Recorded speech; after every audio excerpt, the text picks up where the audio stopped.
I watched through the crack in my bedroom door as Mom handed my 8-year-old sister Emma the vintage wooden carousel music box, the one Grandma Rose had given me on my 6th birthday right before she died. The same music box I'd treasured for 12 years that had sat on my dresser playing Claire de Lune every night as I fell asleep. "Here, sweetie," Mom cooed, brushing Emma's perfect blonde curls. "Your sister doesn't need these dusty old things anymore. She's 18 now, practically ancient. These toys deserve someone who'll appreciate them." Emma's eyes lit up as she turned the key, and that familiar melody filled the hallway. But instead of the warm comfort it once brought me, I felt nothing but cold satisfaction. Because they had no idea what I'd been doing for the past 3 years. They didn't know that the worthless junk I'd been collecting from garage sales and estate auctions wasn't just a weird hobby.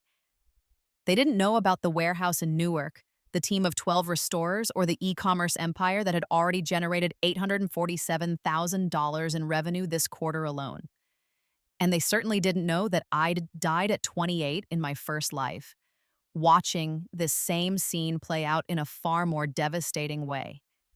Let me take you back to where this really began, not 3 years ago in this timeline, but in another life entirely, one where I made it to 28 before everything fell apart. In that first life, I was the family disappointment, the plain, awkward daughter who never quite measured up to golden child Emma. Mom had me at 19, an accident that derailed her modeling aspirations. She never let me forget it. When Dad came into the picture when I was 2, he brought stability and money from his pharmaceutical sales job, but never affection. Not for me, anyway. Then Emma was born when I was 10, planned, wanted, perfect, and I became invisible.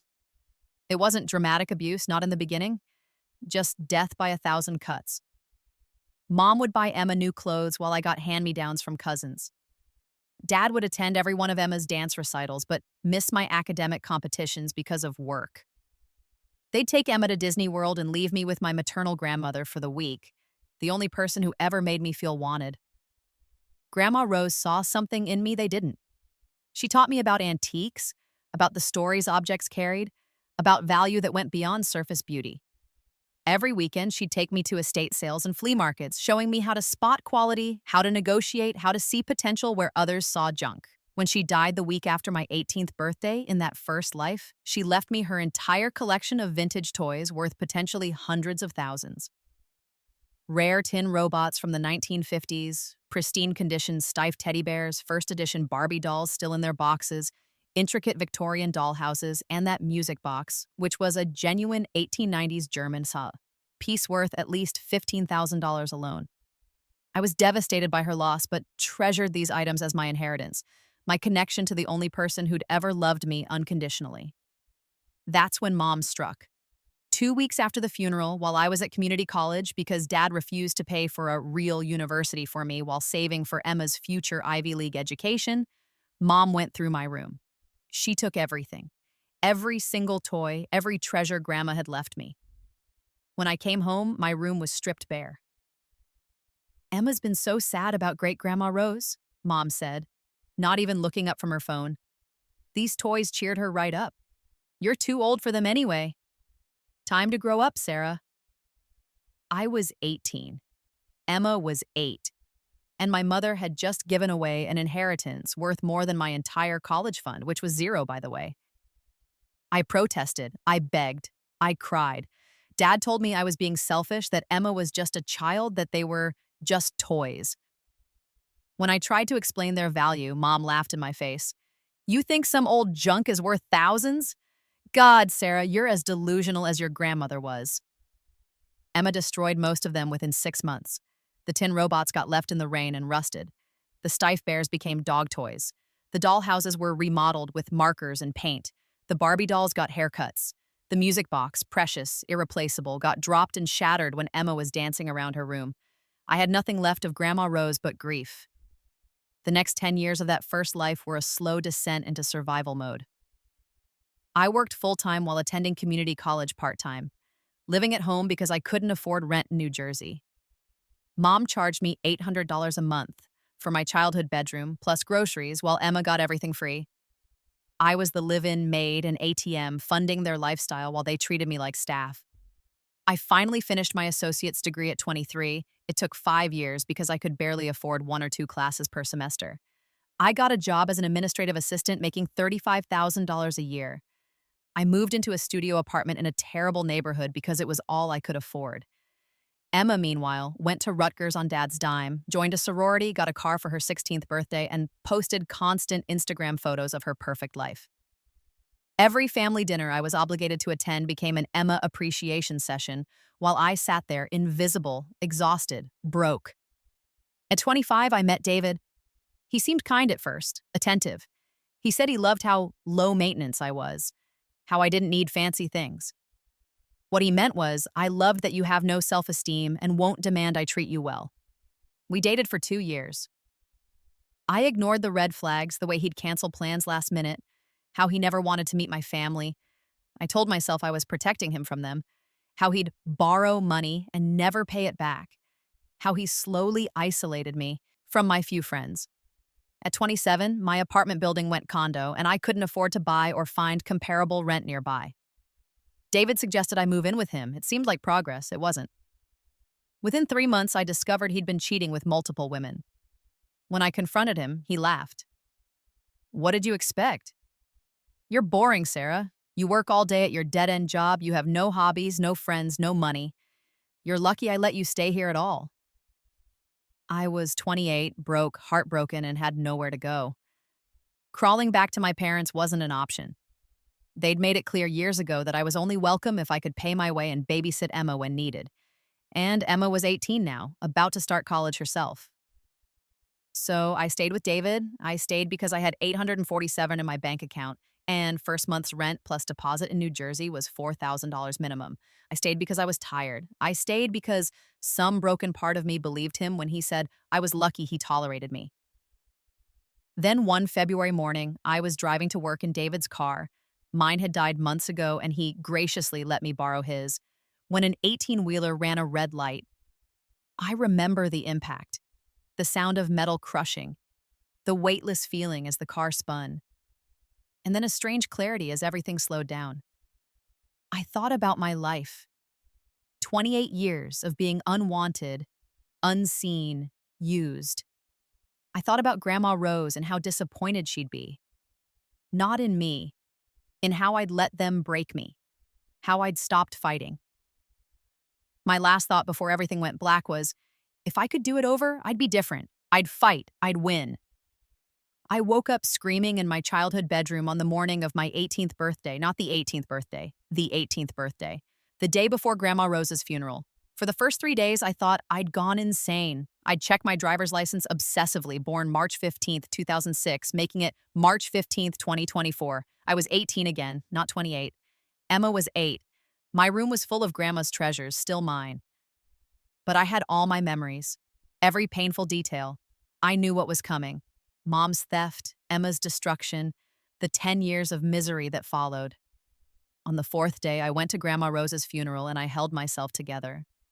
Afterward, at the reception at my parents' house, I watched Mom and Emma whispering, Emma's eyes drifting to me, calculating. I knew that conversation. In my first life, Emma had asked Mom if she could have some of Sarah's toys since great-grandma is gone and Sarah's sad. Mom had loved the idea, the excuse to finally clear out what she saw as worthless clutter from my room. That night, after everyone left, I didn't collapse into bed crying like I had the first time. Instead, I carefully, methodically photographed every single item Grandma had left me. I researched current market values. Holy shit, the vintage toy market had exploded since 2024 in my timeline. That tin robot collection was worth $50,000 now. The Stiff Bears, another $30,000. The music box, $20,000. The complete Victorian dollhouse, $45,000. We were talking about $300,000 worth of items, conservative estimate. Then I did something my first life self never had the knowledge or courage to do. I started planning. I spent that entire week organizing Grandma's collection, cataloging everything. I told my parents I was dealing with grief through organization. They didn't care enough to question it. I researched storage units, insurance, business licensing. I Googled myself and David and Emma, seeing where they were now in this timeline, checking if everything was the same. Emma was still 8, still the golden child, still being groomed to be Mommy's perfect mini-me. David existed, but we hadn't met yet. In the first timeline, we'd met at a coffee shop when I was 25.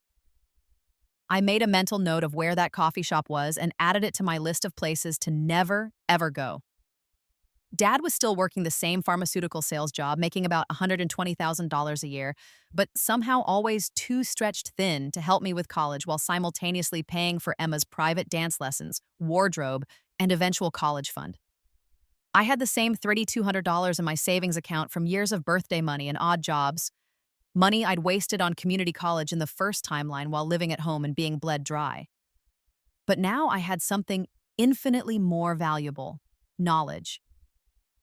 I knew the vintage toy market was about to explode even further. I knew that TikTok and Instagram would make nostalgia-based businesses incredibly profitable. I knew exactly which items would be valuable, which trends were coming, what mistakes to avoid. I knew that e-commerce was about to get easier with new platforms and tools. Most importantly, I knew I had approximately 2 weeks before Mom would make her move to gift my things to Emma. I got a storage unit in Edison under my name only, paid for a year up front, on $200 from my savings. Painful, but necessary. Over the next week, working in the dead of night, I moved everything valuable out of my room. Everything Grandma had given me, every item I'd photographed and cataloged. But I was clever about it. I left just enough behind, the less valuable items, some pretty but essentially worthless toys from my regular childhood. Things that looked good but weren't actually worth much. A modern music box I bought at Target for $30 that looked similar to the antique one. Some reproduction dolls, a few newer stuffed animals. I made it look like my room was still full of treasures, but I'd actually removed about $280,000 worth of inventory. Then I waited. It took exactly 12 days. I came home from enrolling in classes at Middlesex County College because I needed my parents to think everything was proceeding as it had the first time, to find Mom in my room with Emma. "Oh, Sarah," Mom said with fake surprise, as if she hadn't been waiting to get caught. Emma and I were just talking about how these toys might cheer her up. She's been so sad about Grandma Rose. You understand, don't you? You're going to college, starting your adult life. These childhood things should go to someone who'll enjoy them. Emma was already holding the fake music box, turning it over in her hands. "It's so pretty," she said in that little girl voice she used to manipulate adults. "Can I have it, Sarah? Please?" I watched them both, these people who'd stolen 10 years of my life in another timeline. And I smiled. "Of course," I said sweetly. "Take whatever you want. You're right, Mom. I'm too old for toys now." Mom blinked, surprised by my easy acquiescence. In the first timeline, I'd fought. I'd cried and screamed and begged. That resistance had made her angry, made her vindictive, made her take everything just to punish me for daring to object. This time, I was giving her nothing to fight against. "Really?"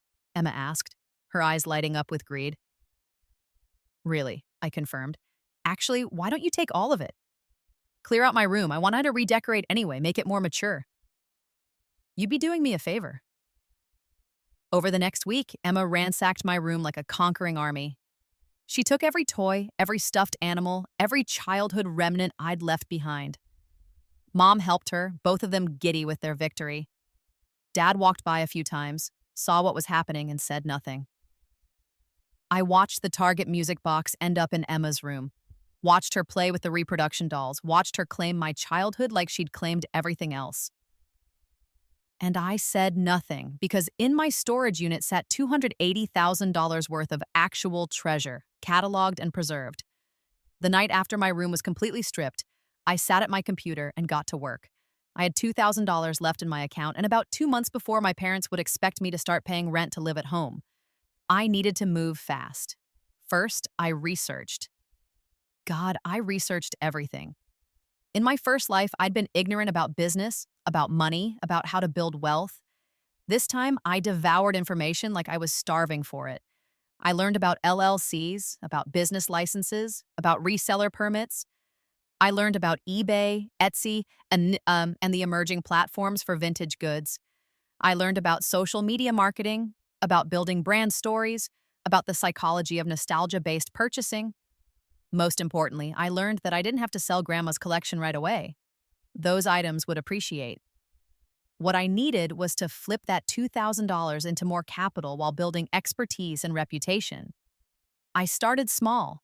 Every Saturday and Sunday, I hit every estate sale, garage sale, and flea market within a 2-hour radius. I woke up at 5 a.m. to be first in line. I used every negotiation trick Grandma had taught me. I looked for what others overlooked: the dusty toy in the corner, the box of junk that contained one valuable item, the ignorant seller who didn't know what they had. I bought a vintage 1960s G.I. Joe at a garage sale for $3 and sold it on eBay for $145. I found a collection of 1980s My Little Ponies for $20 and sold them individually for $380 total. I discovered a Japanese tin toy at an estate sale for $15 that I flipped for $890 to a collector. Every dollar I made, I reinvested. Buy, research, photograph, list, sell, ship, repeat. I was meticulous about it. Professional photos, detailed descriptions, perfect packaging, building seller ratings and reputation. I lived like a monk. I ate ramen and pasta. I never went out. When Mom started charging me $800 rent plus $200 for groceries starting in June, I paid it without complaint from my flipping profits, which meant my parents had no leverage over me and no idea what I was really doing. They thought I was working some part-time retail job. I didn't correct them. By August 2024, 4 months after Grandma's funeral, I had $23,000 in business revenue and about $12,000 in profit after expenses and the rent I was paying Mom. I incorporated an LLC, Rose Legacy Vintage Toys. I got a business bank account. I started planning phase 2. The thing about the vintage toy market is that it's not just about buying and selling. It's about restoration, authentication, and storytelling. The real money is in taking damaged or incomplete items and bringing them back to their original glory, then selling them to collectors who are willing to pay premium prices. But restoration requires skills I didn't fully have, yet. I spent months watching YouTube videos, reading forums, practicing on cheap items I could afford to destroy if I messed up. I learned how to clean vintage plastic without damaging it, how to repaint tin toys to look authentic, how to repair mechanisms in wind-up toys, how to replace missing parts in dollhouses. I got pretty good at it. By December 2024, 8 months post-Rebirth, I had $67,000 in revenue and $38,000 in profit after all expenses, including paying my parents and reinvesting in inventory. I was still living at home, still attending community college part-time to keep up appearances, still invisible to my family. Emma had destroyed about half the toys I'd left her, just as I'd known she would. The Target music box broke when she dropped it. Mom bought her a new one. Neither of them thought about me or what they'd taken. Perfect. That Christmas, Dad announced he was taking Emma to London for New Year's, just the two of them, a father-daughter adventure. Mom wasn't invited because she needed to stay home with Sarah. What that actually meant, Mom was watching me to make sure I didn't throw a party or do anything irresponsible while Dad spoiled Emma rotten in Europe. I spent that New Year's Eve in my room, working on my business plan for 2025. While Emma posted Instagram photos from the London Eye, I was calculating how much capital I'd need to scale from a one-person operation to something bigger. I needed help. I needed space. I needed legitimacy. On January 15th, 2025, I turned 19. My parents forgot my birthday. They were planning Emma's 9th, which was next month and would apparently involve renting out an entire trampoline park. I celebrated by signing a lease on a 2,000-square-foot warehouse space in Newark for $1,800 a month. It was in a rough neighborhood, the building was old, and it needed work. But it was mine. Building a real business while pretending to still be your parents' failure daughter requires a specific kind of compartmentalization. By day, I was Sarah, the disappointing older daughter taking classes at community college, working her little part-time retail job, paying rent to live in her childhood bedroom, invisible and forgettable. By night and weekend, I was the CEO of Rose Legacy Vintage Toys, running an operation that was starting to attract serious attention in the collector community. The warehouse became my sanctuary. I worked 80-hour weeks. I scoured estate sales across 3 states. I built relationships with auction houses and collectors. I hired my first employee in March 2025, Marcus, a 60-year-old retired toy maker who could restore anything and was happy to work part-time for cash while collecting his pension. By June 2025, a year and 3 months post-rebirth, I had done $340,000 in revenue. After all expenses, I had about $180,000 in profit, most of which I was reinvesting into inventory and the business. I paid myself a modest $2,000 a month salary, just enough to cover my parents' extortion rent and my basic needs. I was still living at home, still playing the role, because I needed them to not pay attention to me. The moment they realized I had money, they'd find a way to take it, just like they'd taken everything else. Emma turned 10 that February. Her party cost $8,000. I know because I overheard Dad on the phone with the event planner. She got a MacBook, an iPad, a professional photo shoot, and a puppy. I got a happy birthday text from Mom 2 weeks after my 19th birthday, clearly sent because she'd seen the date pop up on Facebook. At family dinners, which I was still obligated to attend every Sunday, they'd talk about Emma's straight A's, her dance competitions, her popularity. When Mom asked what I was doing, I'd say, just work in school, and she'd lose interest within seconds. Good, let them ignore me. Let them think I was still that broken girl from the first timeline, barely surviving, no ambitions, no future. Meanwhile, I was building an empire. By fall 2025, I had a team of 5 restorers working in the warehouse. We were handling high-end restoration projects for collectors worldwide. A museum in Tokyo hired us to restore a collection of 1920s German tin toys. A Hollywood producer paid us $50,000 to source and restore vintage toys for a period film. The business model was evolving beyond just flipping. We were becoming known as the premier restoration and authentication service for vintage toys on the East Coast. I started getting invited to collector conventions. I went to one in Philadelphia in October, and that's where I met Harrison Chen, a 72-year-old toy industry legend who'd worked for Mattel in the 1970s and now ran a consulting business for toy companies. "You've got an eye," he told me after I correctly identified a fake 1950s robot that a dealer was trying to pass off as authentic. "And you're what, 12? 19, I said dryly. "You should be working for Hasbro or Mattel, not running a small restoration shop." "I like being my own boss." He studied me for a moment. "Smart girl, keep doing what you're doing, and call me if you ever need advice." He gave me his card. I kept it. That conversation stuck with me, though, because Harrison was right. I did have an eye, and not just for vintage items. I understood toys. I understood what made them special, what made children love them, what made adults nostalgic for them. I understood it because I'd been that child once, treasuring the things Grandma gave me, finding comfort in their simple presence. An idea started forming, a dangerous, ambitious idea. What if I didn't just restore and sell vintage toys? What if I created new ones? By December 2025, Rose Legacy had done $890,000 in revenue for the year.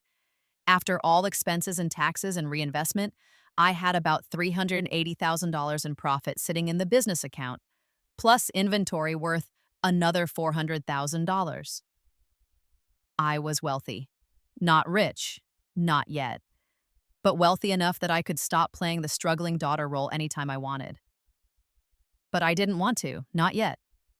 Because Emma was 11 now, entering that pre-teen phase where she was even more insufferable than before. She had a YouTube channel where she posted luxury hauls of all the stuff Mom and Dad bought her. She had 12,000 followers who watched her show off her spoiled lifestyle. And Mom had started a mommy blog about raising a star that was basically just her taking credit for Emma's looks and personality while posting filtered photos and humble brags. Neither of them mentioned me, not once. I didn't exist in their public personas. Meanwhile, Dad had gotten a promotion and a raise. He was making $180,000 now. He bought Emma a car for her future 16th birthday. She was 11. But apparently advanced planning for her sweet 16 required a Range Rover in the garage. At Sunday dinner in mid-December, Mom announced that Emma had been accepted into a prestigious performing arts middle school. "We're so proud," Dad said, his arm around Emma. "She's going to be a star." "What about you, Sarah?" Mom asked with barely concealed disinterest. "How's community college?" I was finishing my associate's degree, still maintaining the facade. Fine, I'll graduate in May. That's nice. And then what? I shrugged. Probably get a full-time job somewhere. Well, you'll need to start paying more rent once you're working full-time, Dad said casually, cutting his steak. We're thinking $2,500 a month plus utilities. This house is expensive to maintain.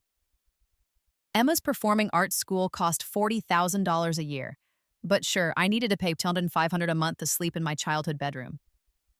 Okay, I said simply. They were so used to me agreeing with everything that nobody questioned it. That night, I made a decision. It was time to accelerate my plans. I called Harrison Chen. I want to design and manufacture a toy line, I told him. High quality, nostalgic aesthetic, but modern safety standards. Wooden toys, classic designs, heirloom quality. Something parents will buy and children will treasure. There was a pause. That's a completely different business from restoration. I know. Can you help me? Another pause. Yes, but it won't be cheap. Design, prototyping, manufacturing, safety testing, distribution. You're looking at $200,000 minimum to launch a small line properly. And that's just a start. I have the capital. You're 19. I'm aware. He laughed. All right, Sarah, let's talk. Over the next 6 months, I worked harder than I'd ever worked in either life. I maintained the restoration business. Marcus essentially ran the day-to-day operations now, which freed up my time. I finished my associate's degree in May 2026. I continued paying my parents' exorbitant rent. I continued being invisible at family dinners. And I built a toy company. Harrison connected me with manufacturers, designers, and safety consultants. I used every penny of my accumulated profit and took out a small business loan for another $100,000. I designed a line of wooden toys, trains, blocks, puzzles, animals, with a vintage aesthetic but modern sensibilities. Beautiful, durable, safe, nostalgic. I called the line Rose & Co., a tribute to Grandma. The manufacturing was done in Vietnam by a factory Harrison recommended. The first production run was 5,000 units across 12 designs. Total investment, $280,000. It was the biggest risk I'd ever taken. If this failed, I'd be starting over. In August 2026, the first shipment arrived at my warehouse. I held a wooden train engine in my hands, solid, smooth, perfectly crafted, and I cried. Grandma would have loved it. Launching a toy line requires marketing, and marketing requires a story. I created a brand identity for Rose & Company that was all about returning to simpler times, about toys that lasted generations, about quality over quantity. I hired a photographer to do a lifestyle shoot with the toys. I built a beautiful website. I created an Instagram account and started posting. But the real genius move, the thing that changed everything, was partnering with parenting influencers. I sent free products to 50 carefully selected Instagram and TikTok creators who focused on gentle parenting, Montessori methods, and sustainable living. These were parents who were already predisposed to love wooden toys, who had audiences that valued quality and were willing to pay premium prices. 43 of them posted about Rose & Co. The first video to go viral was from a creator with 800,000 followers. She posted a TikTok of her 2-year-old playing with the wooden train set, captioned, "Finally found heirloom quality toys that aren't plastic garbage. These are gorgeous. Rose & Co. / wooden toys, Montessori toys." It got 2.3 million views. My website crashed from traffic. We sold out of every single train set, 600 units, in 4 hours. The next morning, 15 more influencers posted. Then 30. Then it became a trend. Parents showing off their Rose & Kobe toys, unboxing videos, aesthetic nursery tours featuring our products. We sold all 5,000 units in 11 days. I immediately ordered a second production run of 15,000 units and expanded the line to include 6 more designs. I hired a customer service person and a shipping coordinator. I moved to a bigger warehouse. By December 2026, Rose & Company had done $1.2 million in revenue from its August launch alone. Combined with the restoration business, which was still running and profitable, my companies had done $2.3 million in revenue for the year. After all expenses, taxes, loan repayment, and reinvestment, I had a personal net worth of about $800,000. I was 20 years old, and my family had no idea. Emma turned 12 that February 2027. Her birthday party was a TikTok-filmed extravaganza at a Manhattan event space that cost $15,000. She wore a custom dress, had a professional DJ, and invited 75 people. Mom posted about it on her blog, "My baby girl's dream party, so blessed to give her everything she deserves. Mom, life, blessed Emma Rose." I wasn't invited to the party. I was too busy with work, according to Mom, which meant they didn't want me in the social media content because I didn't fit their aesthetic. Fine by me. I spent that day at the warehouse overseeing a shipment of 25,000 units for Rose & Cummey's spring line launch. The toy business had exploded beyond my wildest projections. We'd been featured in Parents Magazine, Good Housekeeping, and the New York Times gift guide. FAO Schwartz had reached out about carrying our line in their stores. Bye Bye Baby wanted an exclusive design. I was negotiating deals worth millions, and I was doing it from a warehouse in Newark while my parents thought I was still scraping by on a retail salary. The compartmentalization was getting harder, though. I was exhausted from maintaining the double life. I'd started looking at apartments, ready to move out, ready to drop the facade. But something held me back, some instinct that the timing wasn't right yet, that I needed to wait for the perfect moment. That moment came in May 2027. I came home from the warehouse one Thursday evening to find my parents and Emma in the living room, clearly waiting for me. "Sarah, sit down," Dad said. "We need to talk about your future." I sat, my stomach tight with anticipation. Here it was. Something had shifted. "You graduated community college a year ago," Mom said. "You've been working this retail job, but you're not progressing. You're 21 now." 20, I corrected. I turned 21 in March. 20, 21, whatever. The point is, you're stagnant. You live in your childhood bedroom, you have no career prospects, no boyfriend, no ambitions. Emma's 12, and she already has more direction than you do. Emma smirked from the couch, scrolling through her phone. Dad leaned forward. "Here's the situation. Emma's school costs have increased. She's been accepted into a summer intensive program in Los Angeles that costs $30,000. It's an incredible opportunity for her future career." "Okay," I said neutrally. "Congratulations, Emma." "The thing is," Dad continued, winding it, "we need to tighten our budget. We can't keep subsidizing your lifestyle anymore." I almost laughed. Subsidizing my lifestyle? I was paying them $1,500 a month to live here. "So we've made a decision," Mom said. "You need to move out by the end of the month. We're converting your room into a home studio for Emma. She needs a space for filming and rehearsing. And frankly, it's time you learn to stand on your own 2 feet." There it was. They were kicking me out so Emma could have my room. Not because they thought it would help me, they'd been perfectly happy collecting my rent money, but because Emma wanted my space. And the timing was perfect because they assumed I was broke, desperate, with nowhere to go. They probably expected me to beg, to cry, to offer to pay more rent. I did none of those things. Instead, I smiled. "Okay, I'll be out by the end of the month." All 3 of them stared at me. "What?" Mom said. I said, "Okay, I'll move out. End of the month, no problem." Dad frowned. "Just like that? You have a plan? A place to go?"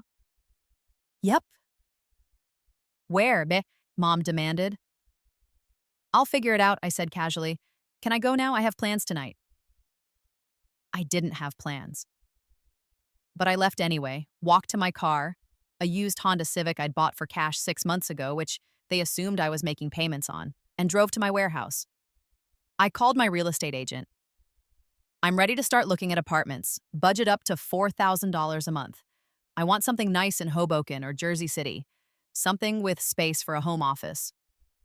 2 weeks later, I signed a lease on a stunning 2-bedroom apartment in Jersey City with floor-to-ceiling windows and a view of the Manhattan skyline.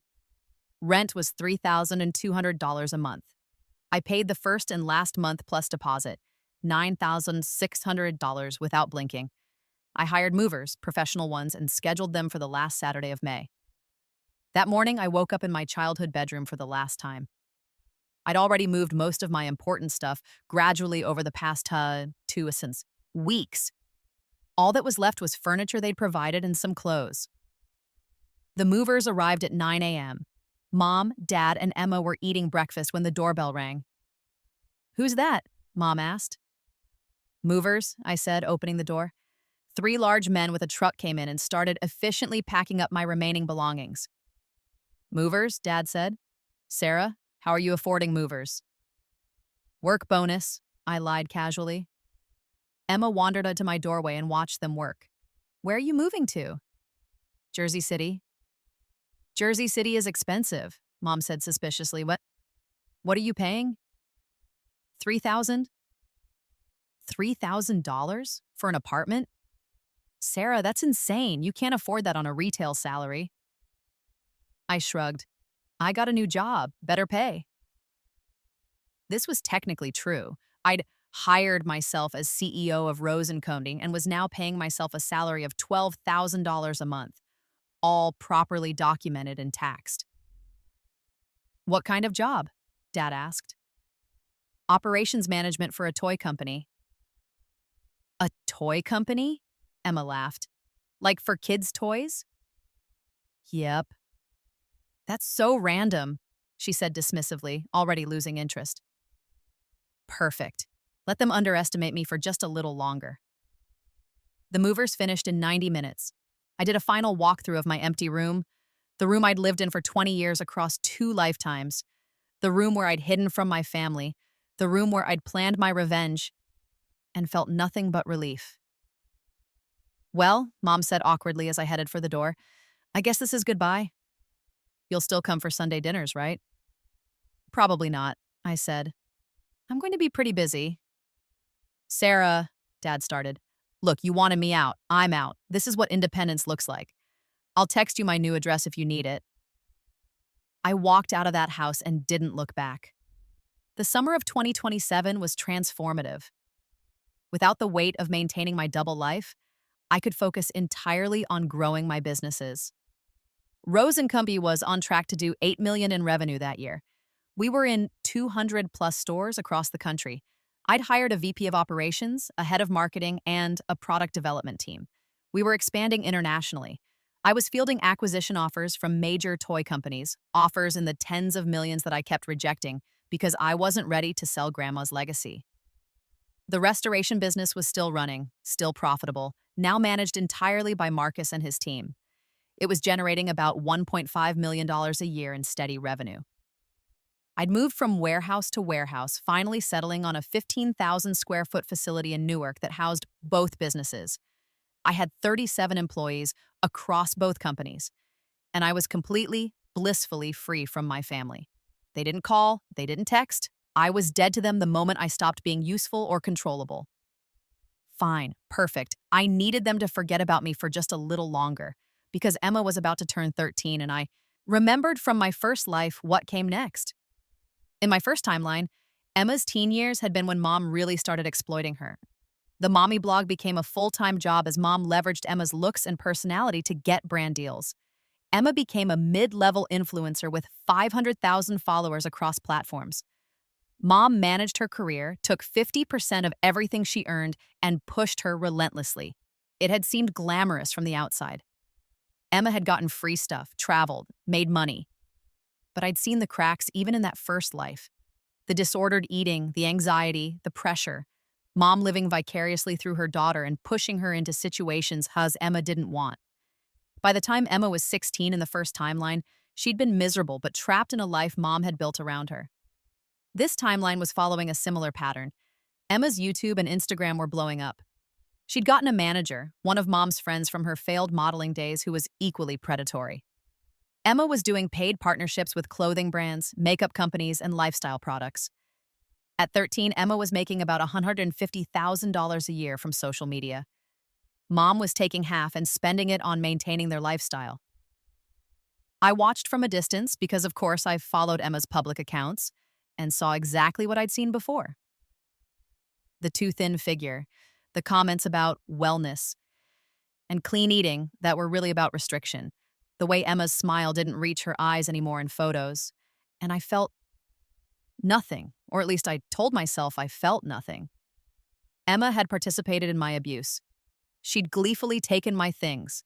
She'd laughed at me. She'd been complicit. But she'd also been 8, then 10, then 12. She was still just a kid being raised by awful people to be an awful person. I wrestled with this for months.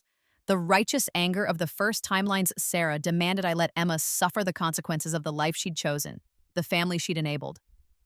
But the new Sarah, the one who'd been given a second chance, who'd built something meaningful from nothing, she wasn't sure Emma deserved to drown just because she'd been complicit in pushing me under. Still, I did nothing. I watched and waited, building my empire, staying away. Until October 2027, when everything changed. Emma called me. I was in a meeting with Harrison and my VP of operations when my phone rang with a number I'd deleted from my contacts but still recognized. My parents' home number. I let it go to voicemail. 2 minutes later, it rang again. Same number. Then a text from an unknown number. "Sarah, it's Emma. Please answer. It's an emergency." I excused myself from the meeting and called back. "Sarah." Emma's voice was small, terrified, not the confident influencer persona at all. "What's wrong?" "I need help. I'm at the hospital, Morristown Medical Center. Can you come?" My stomach dropped. "Are you okay? Are Mom and Dad there?" "No, they don't know I'm here. Please, Sarah, please come. I don't know who else to call." I was in my car and driving before she finished the sentence. I found Emma in the emergency room, sitting alone in a curtained area. She was 13 years old and looked even younger, wrapped in a hospital blanket, her face pale and drawn. "Hey," I said softly, what happened?" She burst into tears. It took 20 minutes to get the full story. Emma had collapsed during dance practice. The ER doctor had diagnosed her with severe malnutrition and dehydration. Her period had stopped 3 months ago. She was showing signs of early-stage organ stress from an eating disorder. The doctor had asked if her parents knew about her eating habits. Emma had panicked and said she was here alone, gave them my name and number as her emergency contact from my old contact in her phone. "Why aren't Mom and Dad here?" I asked. "They're in LA. Mom took me to some influencer event last month and got introduced to some agents. She flew back out there this week to meet with them about my career. Dad's on a business trip. They left me home alone. I mean, I'm 13. I thought I was fine." She dissolved into sobs again. I felt my blood turn to ice. They'd left their 13-year-old daughter alone while they pursued her career, and she'd literally collapsed from malnutrition and ended up in the emergency room. "Does anyone else know you're here?" I asked. "No, the dance instructor called 911. I was scared Mom would be mad if I called her and interrupted her meetings." Jesus Christ. A doctor came by, Dr. Patel, young and kind, and asked to speak to Emma's guardian. I explained I was her adult sister and the only family available. Dr. Patel didn't mince words. "Emma needs immediate intervention for an eating disorder. Her vitals are stabilized now, but she's severely malnourished. We're admitting her overnight for observation and fluids. She needs to see a therapist and a nutritionist as soon as possible. This is serious. If it continues, we're looking at potential heart problems, kidney issues, and bone density loss." "I understand," I said. "I'll make sure she gets help."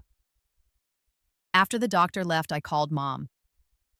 "Sarah, why are you calling from a New Jersey number?" "Emma's in the hospital, Morristown Medical Center. She collapsed from malnutrition." There was a pause.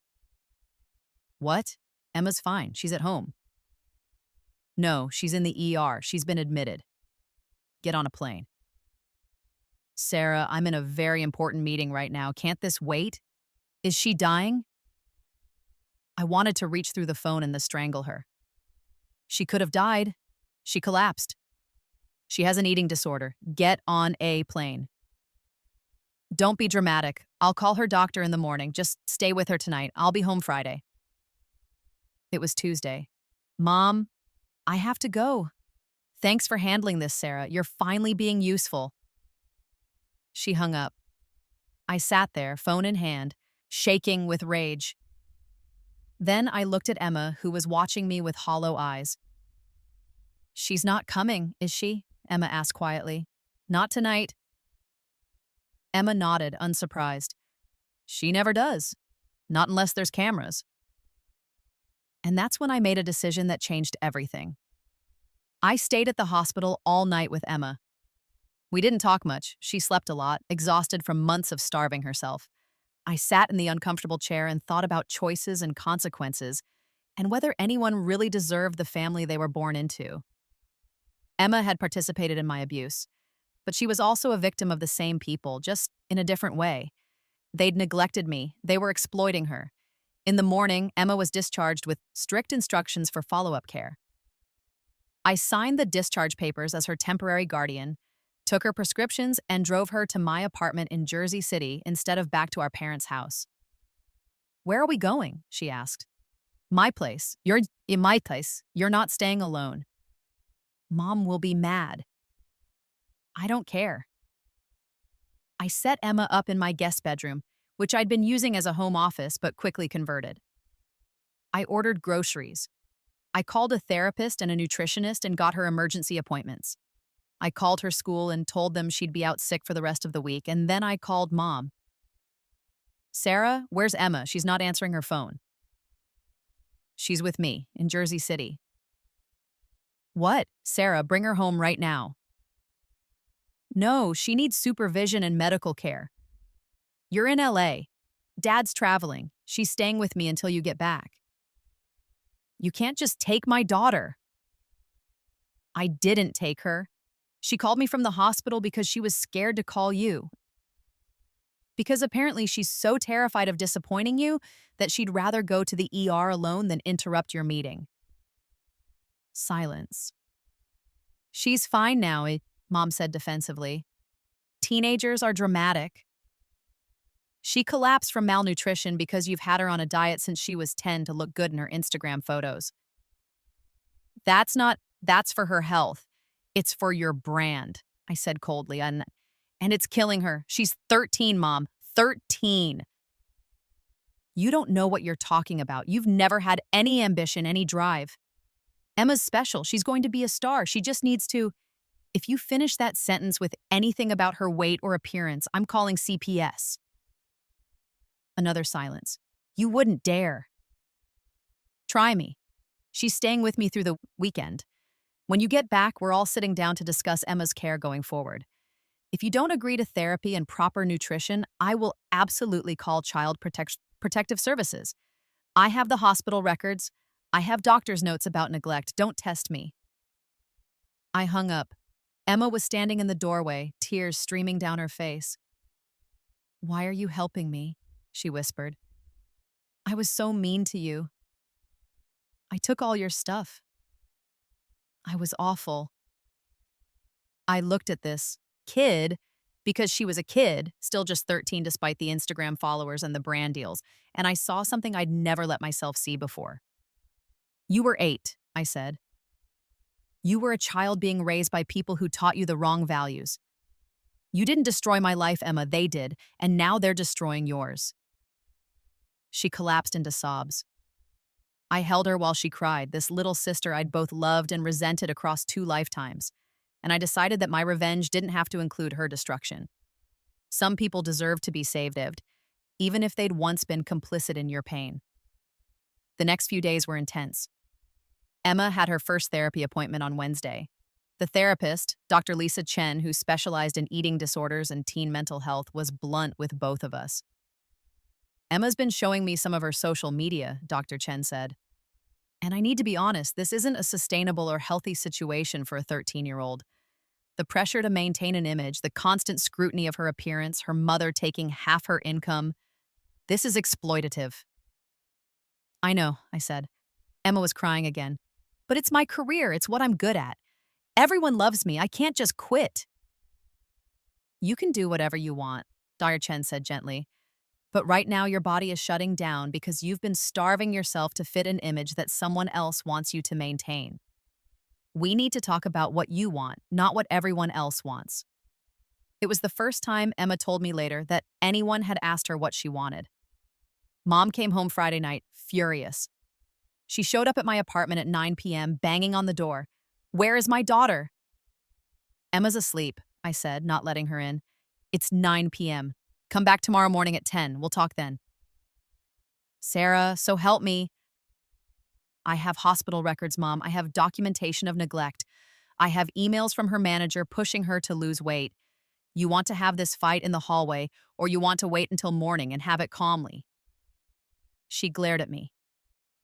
"You've changed." "Yeah, I grew up. See you at 10. I closed the door in her face. The meeting the next morning was brutal. Mom, Dad, who'd rushed back from his business trip, Emma, and me, sitting around my dining table. "This is ridiculous," Dad started.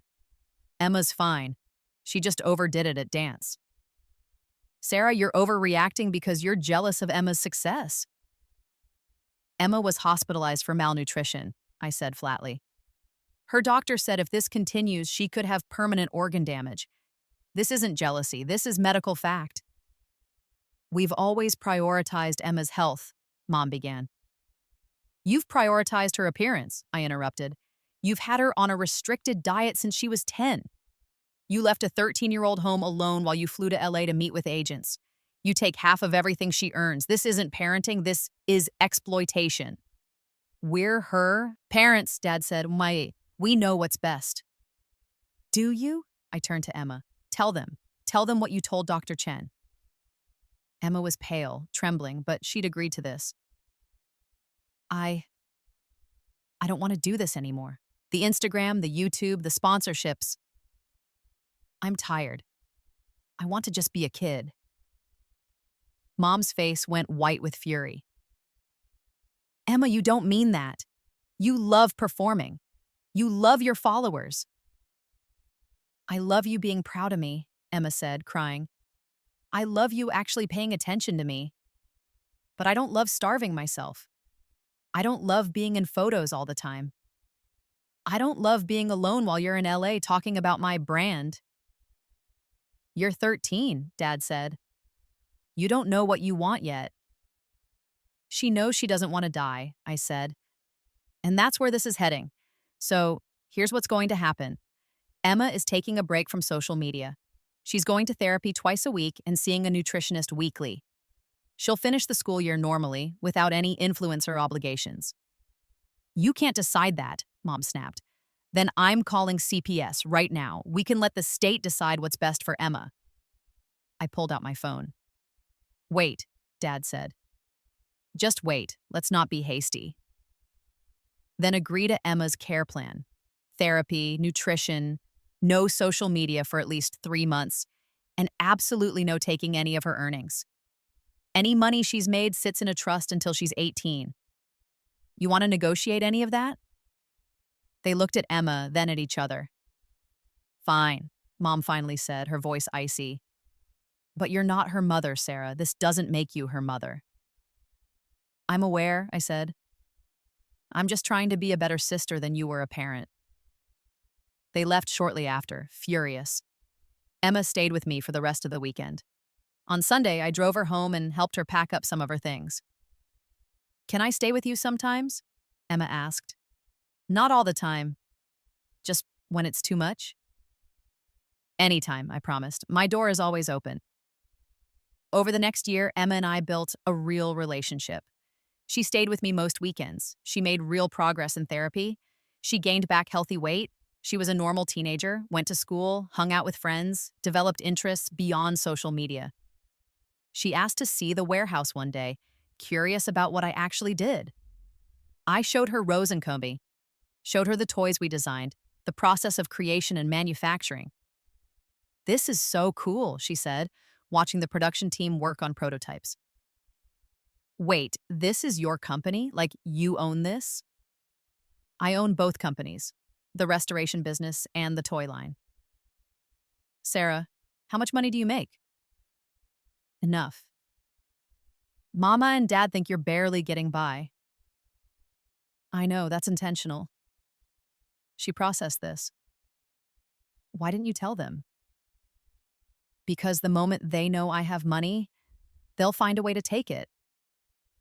Like they took Grandma Rose's things. Like they took your childhood. I'm not giving them the opportunity.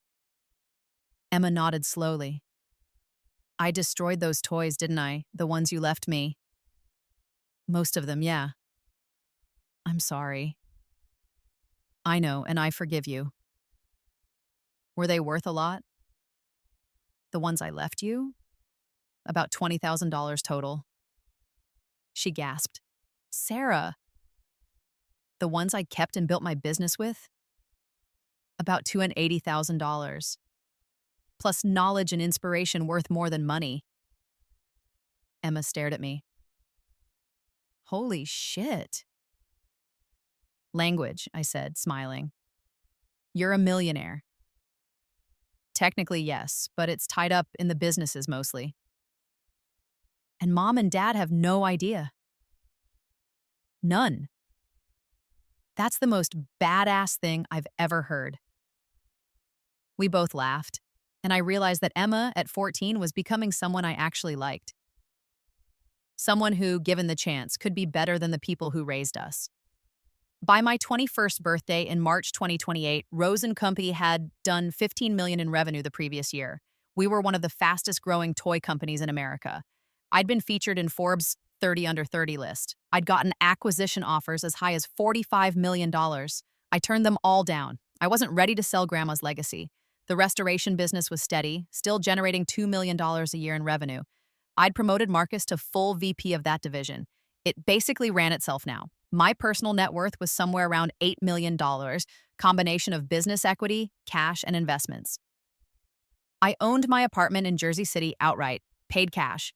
I drove a Tesla, I wore nice clothes, I had a life, and my parents still thought I was struggling along in some mid-level operations job. Emma had been social media free for almost a year. She was healthy, happy, doing well in school. She talked about maybe going to college for psychology, maybe helping other kids who'd been through what she'd been through. Mom was furious about losing her cash cow, but couldn't do anything about it without admitting she'd been exploiting her daughter. She'd tried to restart Emma's social media several times. Emma refused. The law was on Emma's side. She'd been seeing Dr. Chen for a year, and Dr. Chen would testify to the exploitation if necessary. Dad had mostly checked out. Without Emma's social media income to supplement his salary, and with Mom spending freely on maintaining their lifestyle, they were starting to have money problems. Not dire yet, but enough that I'd heard through Emma they were arguing about finances. Good. I'd been patient. I'd built my empire. I'd saved Emma. And now, finally, it was time for the final act. The perfect opportunity came in June 2028. Emma texted me. Mom's throwing a big family and friends party for her 48th birthday. She made me invite you Sunday at 3. She's expecting you to say no. I'll be there, I texted back. Tell her I'm bringing a +1. Who? A friend. She'll see. That Sunday, I dressed carefully. Professional, but not too professional. A simple summer dress and heels. Natural makeup. Hair in a neat ponytail. I looked successful, but not wealthy. Approachable, but confident. My +1 was Harrison Chen. We arrived exactly at 3 p.m. The party was in my parents' backyard, about 40 people, mostly Mom's friends from her blog community and Dad's work colleagues. Emma saw us first and ran over. Mr. Chen, she said, surprised. She'd met him twice when visiting my warehouse. Hello, Emma. You look well. Thanks. Sarah, Mom's going to be so confused. That's the idea. Mom spotted me and came over, her smile fake and tight. Sarah, how unexpected. You actually came. Wouldn't miss it. Mom, this is Harrison Chen. Harrison, my mother, Diane. Harrison shook her hand. Lovely to meet you. Your daughter speaks highly of you. Mom looked confused but preened at the compliment. Well, Sarah's always been loyal. What do you do, Harrison? I'm a consultant in the toy industry. I've worked with most of the major companies, Mattel, Hasbro, Lego. Oh, how interesting. Sarah mentioned she works for some toy company. Actually, Harrison said, Sarah owns a toy company. Two companies, in fact. I've been mentoring her. She's quite remarkable. The blood drained from Mom's face. I'm sorry, what? Sarah owns Rose Legacy Vintage Toys and Rose & Co. Harrison continued pleasantly. You haven't heard of Rose & Co.? They're everywhere now. Target, Pottery Barn Kids, FAO Schwartz. Beautiful wooden toys, very popular with the Montessori and eco-conscious parenting crowd. Dad had wandered over, drink in hand. Did I hear that right? Sarah owns a company? Two, I corrected. The restoration business has been running for 3 years. The toy line is almost 2 years old now.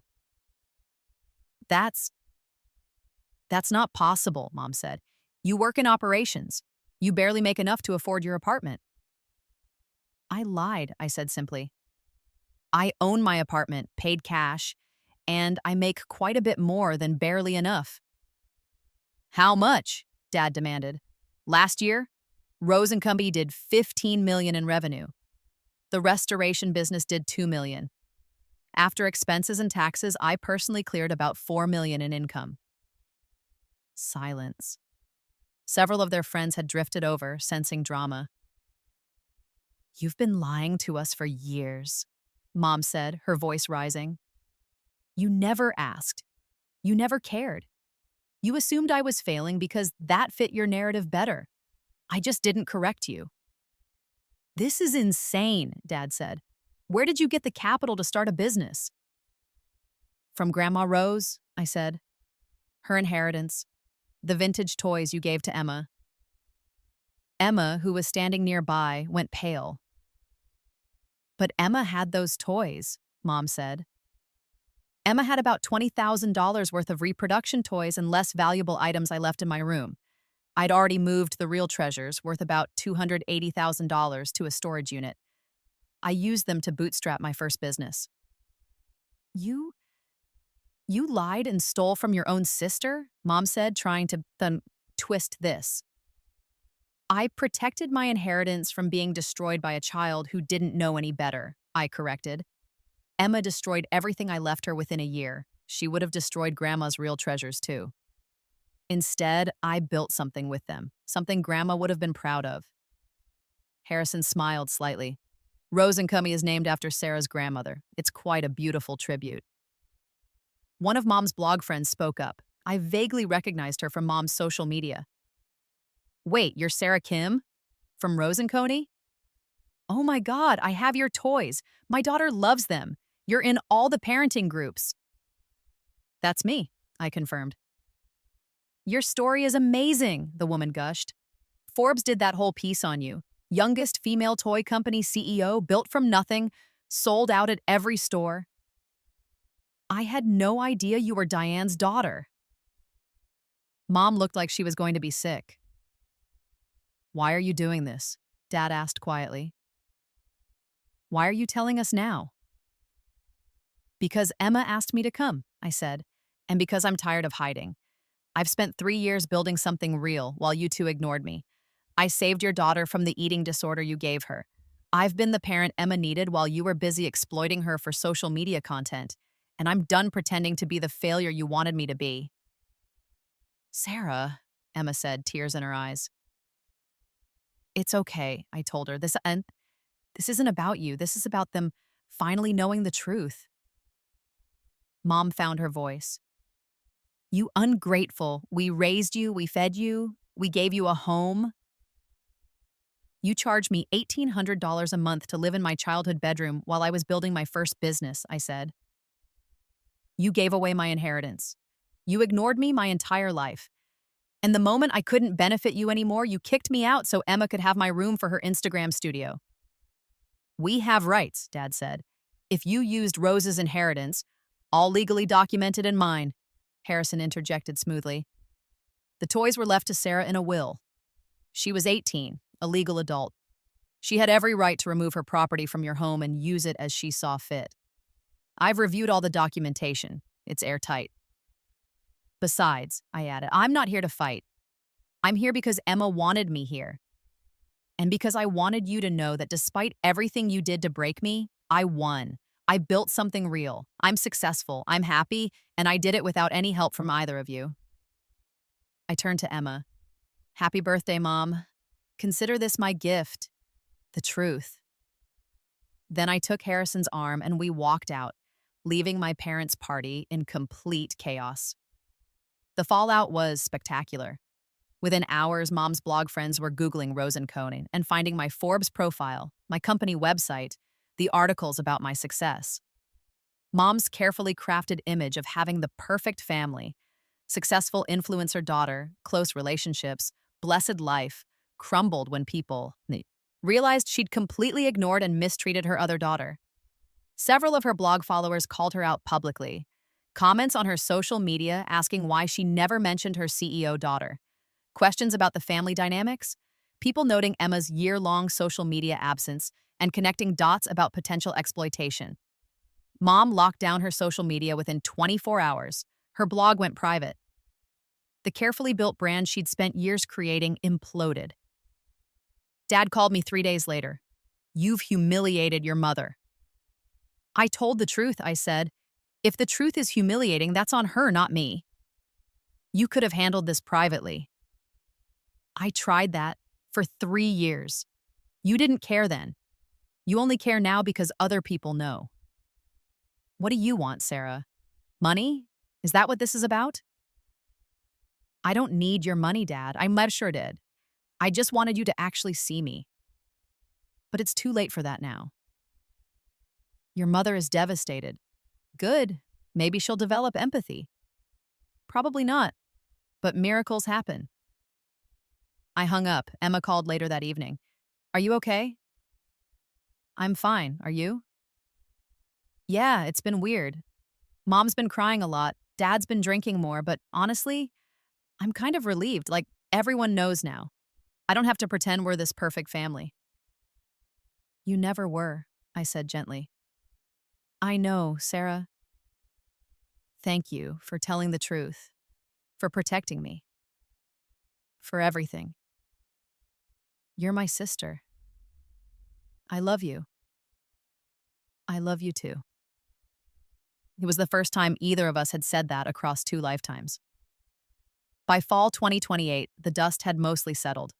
Mom and Dad's marriage was struggling.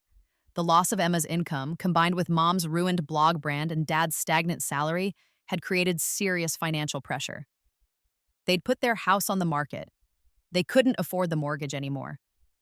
Emma had chosen to go to boarding school for her sophomore and junior years, a therapeutic school for teens who'd been through trauma. Insurance and her trust fund, which I'd helped her establish properly, covered it. She'd visit me on breaks and holidays. Rose & Company was on track to do $22 million in revenue for 2028. We were expanding to Europe. I was negotiating a deal with a major Japanese retailer. The restoration business was steady. I'd bought a house in Montclair, New Jersey, a beautiful Victorian with a garden and a studio space I was converting into a workshop. I was dating someone, a kind man I'd met at an entrepreneur networking event who thought my story was inspiring, not intimidating. Life was good. Then in November, I got a call from a lawyer. Ms. Kim, my name is Robert Martinez. I represent the estate of Harrison Chen. I'm very sorry to inform you that Harrison passed away last week. My heart shattered. Harrison had become a mentor, a friend, a grandfather figure. I'd just seen him 3 weeks ago for dinner. He had a heart attack, Mr. Martinez continued. Very sudden. In his will, he left you something. Can we arrange a meeting? The meeting was at Mr. Martinez's office in Manhattan. He handed me a thick envelope. Inside was a letter in Harrison's handwriting. Dear Sarah, if you're reading this, I've moved on to the next adventure. Don't be too sad. I had a great run, and you made the last few years particularly meaningful. I never had children of my own, and I've watched you grow from a determined 19-year-old with a wild idea into a formidable businesswoman and good human being. You remind me why I fell in love with toys in the first place, because they matter. Because they carry love and memory and possibility. I'm leaving you my consulting business, my client contacts, and my personal collection of vintage toys worth about $2 million last appraisal. But more importantly, I'm leaving you with this thought. You've built something special. Don't sell it to the highest bidder. Keep Rose and Company independent as long as you can. Keep making things that matter. Tell your sister Emma that she's stronger than she knows. Tell your parents absolutely nothing from me. They don't deserve it. You once told me I was the only person besides your grandmother who saw you. I want you to know that I saw someone extraordinary. Trust yourself. Keep building. Make Rose proud. With love and admiration, Harrison. I cried in that lawyer's office for 20 minutes. Harrison's funeral was small, private, exactly what he'd wanted. I gave the eulogy and talked about how he'd changed my life, how he'd believed in me when almost no one else did. After the service, a woman in her 60s approached me. "You're Sarah Kim from Rosencombe?" "Yes." "I'm Margaret Williams. I run a foundation that supports women entrepreneurs. Harrison talked about you constantly. He was so proud." He was an incredible man. He was. Listen, I'd love to discuss your company with you sometime. We have a fund specifically for scaling businesses like yours while maintaining founder control. Harrison thought you might be interested once you were ready to expand globally. Yes, I'd like that. She handed me her card. "Call me when you're ready." Christmas 2020 is time. 2028 was the first holiday I spent without any contact from my parents. Emma came to my house instead. She'd gotten permission to leave school for the break and chose to stay with me rather than our parents' house. We cooked dinner together, watched movies, talked about her therapy and healing. She asked about the business, about my boyfriend, about my plans for the future. "Do you ever miss them?" Emma asked one night. "Mom and Dad?" "I miss the parents I wish I'd had," I said honestly. "I don't miss the people they actually are." "Me too," she said quietly. Is that bad?" "No, it's honest." "Do you think they'll ever change?" "No, but we can." Emma nodded. "I want to be different. I want to be like you, strong and independent and kind." "You're already kind," I said. "The rest comes with practice." By my 22nd birthday in March 2029, Rose & Company had become one of the most successful independent toy companies in America. We'd done $35 million in revenue in 2028, and were projected to hit $50 million in 2029. I'd expanded the headquarters, hired 120 plus employees, opened a second warehouse. The restoration business was still running strong. Marcus had fully taken over operations, and we'd renamed it Rose Legacy Restoration to make the connection to the main brand clear. I was wealthy, not billionaire wealthy, but comfortable beyond anything I'd imagined in either lifetime. My net worth was somewhere north of 15 million now, mostly in business equity, but with healthy cash reserves and investments. Most importantly, I was happy. Emma was thriving at her therapeutic school, planning to come back for senior year at a regular high school, talking about maybe taking a gap year before college to volunteer with organizations that helped kids dealing with eating disorders. My relationship with my boyfriend, James, was serious. He'd proposed on New Year's Eve, and I'd said yes. We were planning a small wedding for fall 2029. Harrison's foundation connection had led to a $10 million investment in Rose & Company that let us expand internationally while maintaining my majority ownership and control. Everything I'd worked for across 2 lifetimes was coming together. Then, in April 2029, my parents showed up at my office. Security called up. "Ms. Kim, there's a Diane and Robert Kim here requesting to see you. They say they're your parents." I hadn't seen them in almost a year. I could have them turned away. Should have them turned away. But curiosity won. Send them up. They looked older, smaller somehow. Mom's highlights were grown out, her clothes less polished than I remembered. Dad had gained weight, lost some hair. "Sarah," Mom said, "your office is impressive." "Thank you. What do you want?" They exchanged glances. "We're selling the house," Dad said. "We're downsizing. We found some of your old things in the attic. Thought you might want them." He held out a box. Inside were random childhood items. School papers, some photos, a few books. "That's it?" I asked.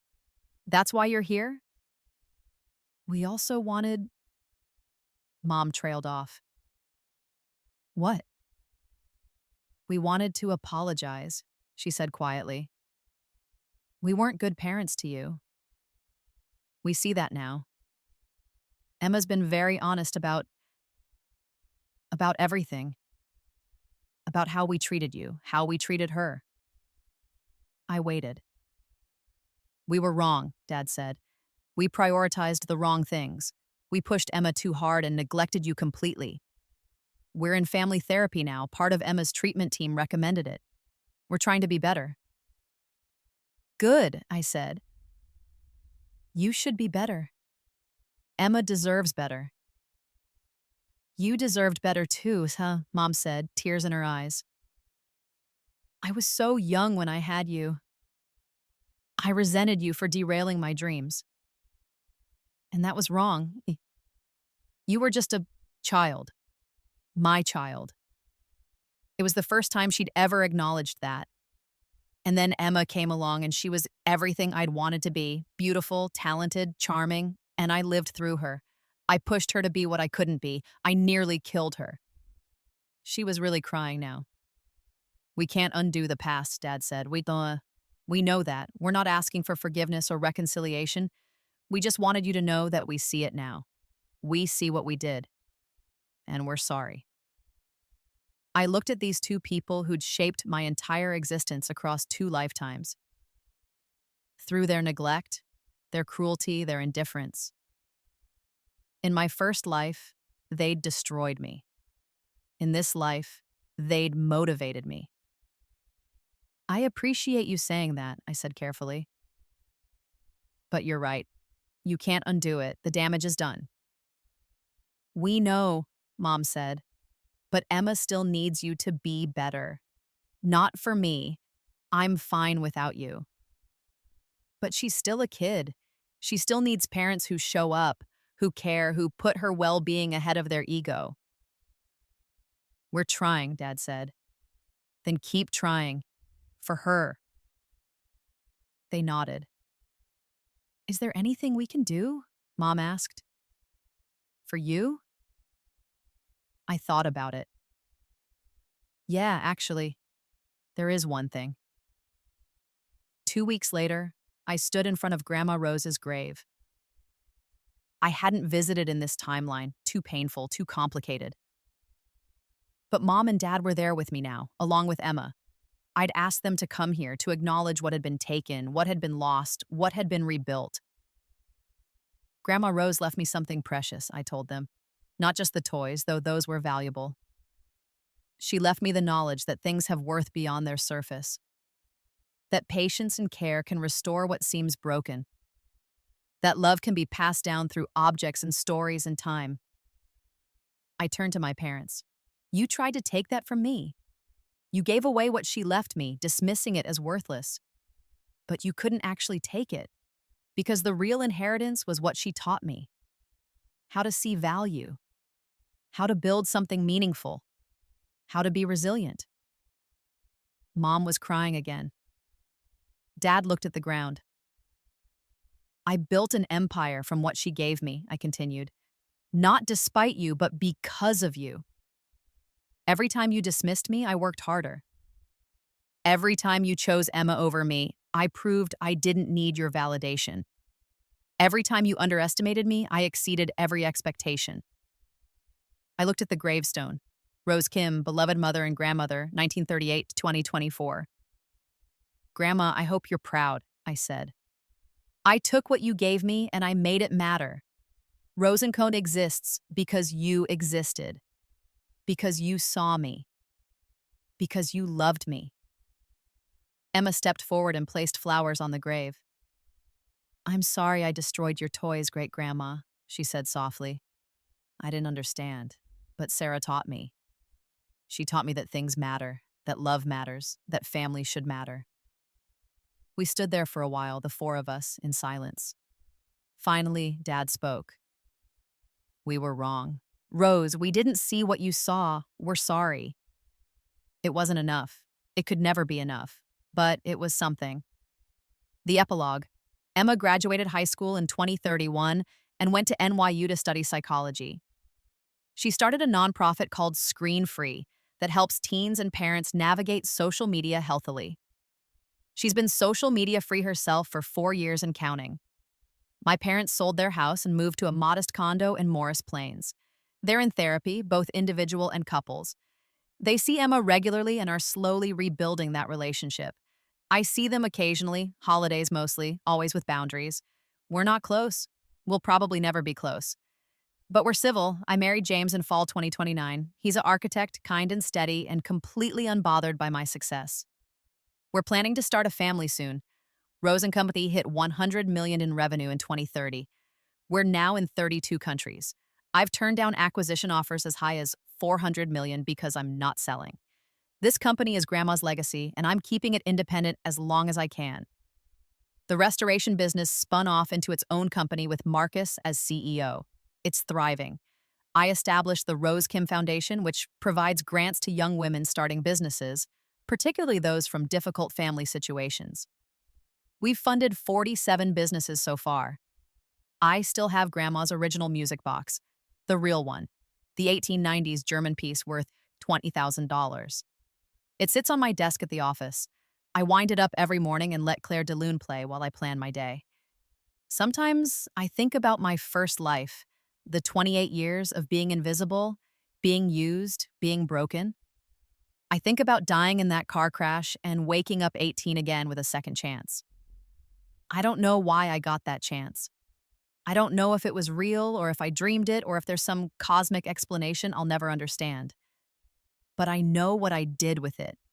I built an empire from toys and memories and the love of one woman who saw value in me when no one else did. I saved my sister from the same fate I'd suffered. I proved that being underestimated is the ultimate advantage because no one sees you coming until you've already won. They thought giving away my childhood toys was taking everything from me. They had no idea I'd already started my own toy empire, and by the time they realized their mistake, I was unstoppable.